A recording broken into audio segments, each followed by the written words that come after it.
Nos últimos dias de seu ministério mortal, Jesus deu a seus discípulos o que chamou de um novo mandamento. Esse mandamento, repetido 3 vezes, era simples, mas difícil. Que vos ameis uns aos outros assim como eu vos amei.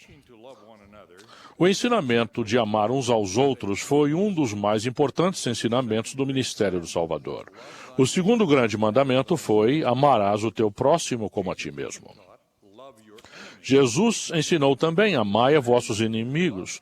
Mas o mandamento de amar ao próximo como ele amou seu rebanho foi para seus discípulos e para nós um desafio sem par. Na verdade, ensinou o presidente Monson em abril, o amor é a própria essência do Evangelho e Jesus Cristo é nosso exemplo. Sua vida foi um legado de amor. Por que é tão difícil sentir amor cristão uns pelos outros? É difícil porque temos de viver entre pessoas que não compartilham das nossas crenças, dos nossos valores e nossos convênios. Em sua grande oração intercessória, feita pouco antes de sua crucificação, Jesus orou por seus seguidores. Dê-lhes a tua palavra, e o mundo os odiou. Porque não são do mundo, assim como eu não sou do mundo. Depois rogou ao Pai: não peço que os tires do mundo, mas que os livres do mal. Temos de viver no mundo, mas não ser do mundo. Temos de viver no mundo porque, como ensinou Jesus numa parábola, seu reino é semelhante ao fermento, cuja função é levedar toda a massa com sua influência. Seus seguidores não podem fazer isso se as únicas pessoas com quem se relacionam compartilham de suas crenças e de seus costumes. O Salvador também ensinou que, se o amarmos, guardaremos seus mandamentos. O Evangelho tem muitos ensinamentos sobre guardar os mandamentos entre pessoas de crenças e costumes diferentes. Os ensinamentos sobre a discórdia são essenciais. Quando Cristo ressuscitado viu que os nefitas estavam discutindo sobre a maneira de batizar, ele deu orientações claras a respeito de como sua ordenança deve ser realizada. Depois ensinou este grande princípio: e não haverá disputas entre vós, como até agora tem havido, nem haverá disputas entre vós sobre os pontos de minha doutrina, como até agora tem havido. Pois em verdade vos digo que aquele que tem o espírito de discórdia não é meu, mas é do diabo, que é o pai da discórdia, e leva a cólera ao coração dos homens para contenderem uns com os outros. Eis que esta é a minha doutrina, que estas coisas devem cessar. O Salvador não limitou sua admoestação sobre a discórdia àqueles que não estavam cumprindo o mandamento sobre o batismo. Ele proibiu a discórdia entre quaisquer pessoas. Mesmo aqueles que cumprem os mandamentos não devem levar a cólera ao coração dos homens. O pai da discórdia é o diabo. O Salvador é o príncipe da paz. De maneira semelhante, a Bíblia ensina que os sábios desviam a ira. Os primeiros apóstolos ensinaram que devemos seguir as coisas que servem para a paz e seguir a verdade em amor, porque a ira do homem não opera a justiça de Deus. Na revelação moderna, o Senhor ordenou que as boas novas do Evangelho restaurado fossem declaradas cada homem a seu próximo, com brandura e mansidão, com toda humildade, não ofendendo ofensores. Mesmo ao procurarmos ser mansos e evitar a discórdia, não devemos fazer concessões ou diminuir nosso compromisso com a verdade que compreendemos. Não devemos abrir mão de nossa condição ou nossos valores. O Evangelho de Jesus Cristo e os convênios que fizemos nos colocam inevitavelmente como combatentes na eterna disputa entre a verdade e o erro. Não há terreno neutro nessa batalha. O Salvador mostrou o caminho quando seus adversários o confrontaram com a mulher que tinha sido apanhada no próprio ato. Quando foram envergonhados por sua própria hipocrisia, os acusadores se retiraram e deixaram Jesus a sós com a mulher. Ele a tratou com bondade, deixando de condená-la naquele momento. Mas também a orientou com firmeza, dizendo: não peques mais. Bondade amorosa é importante, mas um seguidor de Cristo, assim como o Mestre, será firme na verdade. Como Salvador, seus seguidores frequentemente se defrontam com comportamentos pecaminosos e hoje, às vezes, são chamados de beatos ou fanáticos, quando defendem o certo e lutam contra o errado conforme seu entendimento. Muitas práticas e muitos valores mundanos apresentam esses desafios para os santos dos últimos dias. Hoje em dia há uma forte tendência em legalizar o casamento entre pessoas do mesmo sexo em muitos estados e muitas províncias dos Estados Unidos e do Canadá e em muitos outros países do mundo. Vivemos também entre pessoas que não acreditam de maneira alguma no casamento. Alguns não acreditam em ter filhos. Outros se opõem a quaisquer restrições contra a pornografia ou as drogas. Outro exemplo conhecido da maioria dos fiéis é o desafio de viver com um cônjuge ou um familiar descrente, ou relacionar-se com colegas de trabalho que não creem em nada. Em lugares que foram dedicados, como os templos, as casas de oração e o nosso próprio lar, devemos ensinar a verdade e os mandamentos de maneira clara e completa, como os entendemos, conforme o plano de salvação revelado no Evangelho restaurado. Nosso direito de fazer isso é protegido por garantias constitucionais de liberdade de expressão e liberdade religiosa, bem como pela privacidade que é respeitada mesmo em países onde não existem garantias constitucionais formais. Em público, o que as pessoas religiosas dizem e fazem envolvem outras considerações. O livre exercício da religião cobre a maioria dos atos públicos, mas está sujeito a qualificações necessárias para acomodar as crenças e práticas dos outros.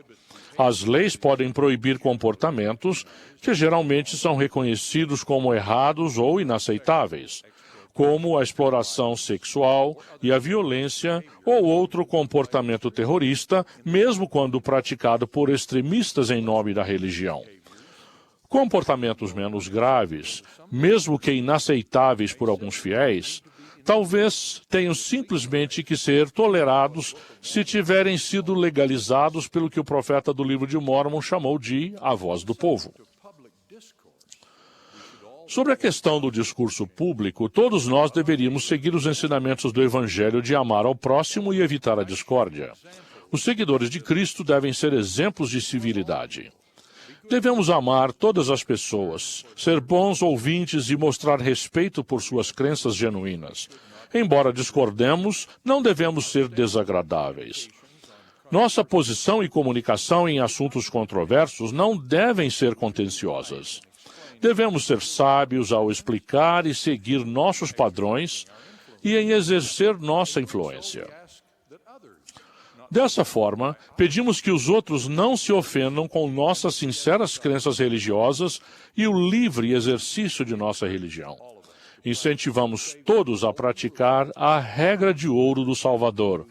Tudo o que vós quereis que os homens vos façam, fazei-lhe também vós. Quando nossa posição não prevalece, devemos aceitar os resultados desfavoráveis de maneira respeitosa e ser civilizados para com os adversários. Com qualquer situação, ou em qualquer situação, devemos agir com boa vontade para com todos, rejeitando qualquer tipo de perseguição, incluindo aquelas relacionadas à raça, à etnia, à crença ou à descrença religiosa e às diferenças de orientação sexual. Falei sobre vários princípios gerais. Agora vou falar sobre como esses princípios devem aplicar-se em várias situações familiares, nas quais os ensinamentos do Salvador devem ser seguidos mais fielmente.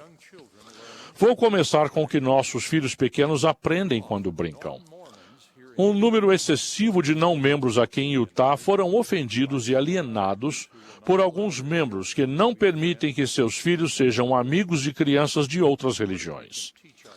Com certeza podemos ensinar nossos filhos sobre valores e padrões de comportamento sem que tenham de se distanciar ou desrespeitar qualquer pessoa que seja diferente. Muitos professores nas escolas e na igreja têm ficado desapontados com a maneira pela qual alguns adolescentes, incluindo os jovens Sudi, tratam uns aos outros. O mandamento de amar uns aos outros com certeza inclui amar e respeitar, além das diferenças religiosas, raciais, culturais e econômicas. Desafiamos todos os jovens a evitar o bullying, insultos, linguajar ou práticas que deliberadamente causam dor aos outros. Tudo isso viola o mandamento do Salvador de amar uns aos outros. O Salvador ensinou que a discórdia é uma ferramenta do diabo. Isso, sem dúvida, vai contra a linguagem e certas políticas atuais. Conviver com as diferenças políticas é essencial para a política, mas as diferenças políticas não precisam envolver ataques pessoais que envenenam o processo de governo e punem os participantes. Todos nós devemos banir o ódio da comunicação e ser civilizados quando houver diferenças de opinião. O ambiente mais importante para abster-se da discórdia e praticar o respeito pelas diferenças é o lar e os relacionamentos familiares. Diferenças são inevitáveis, algumas grandes, outras pequenas. Quanto às grandes diferenças, vamos supor que um membro da sua família esteja coabitando com alguém. Isso coloca dois valores importantes em conflito: nosso amor pelo membro da família e nosso compromisso com os mandamentos.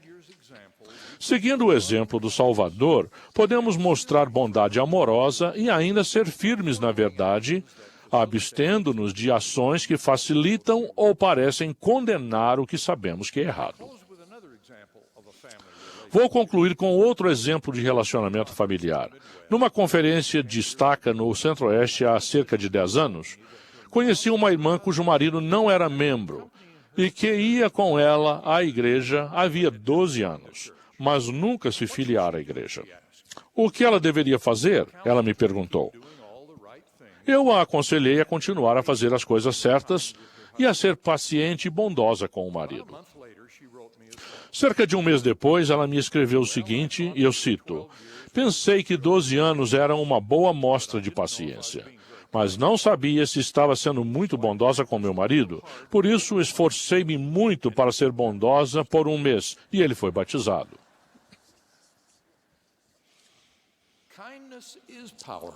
A bondade é algo poderoso, especialmente no ambiente familiar. A carta continua. Eu cito: "Estou tentando ser ainda mais bondosa, porque estamos nos preparando para ser selados no templo este ano." Final da citação. 6 anos depois, ela me escreveu outra carta. "Meu marido acabou de ser chamado e designado bispo de nossa ala." Em muitos relacionamentos e situações da vida, devemos conviver com as diferenças. Quando essencial, nosso lado dessas diferenças não deve ser rejeitado ou abandonado, mas, como seguidores de Cristo, devemos viver pacificamente com outras pessoas que não compartilham de seus valores ou que não aceitam ensinamentos sobre os quais se baseiam.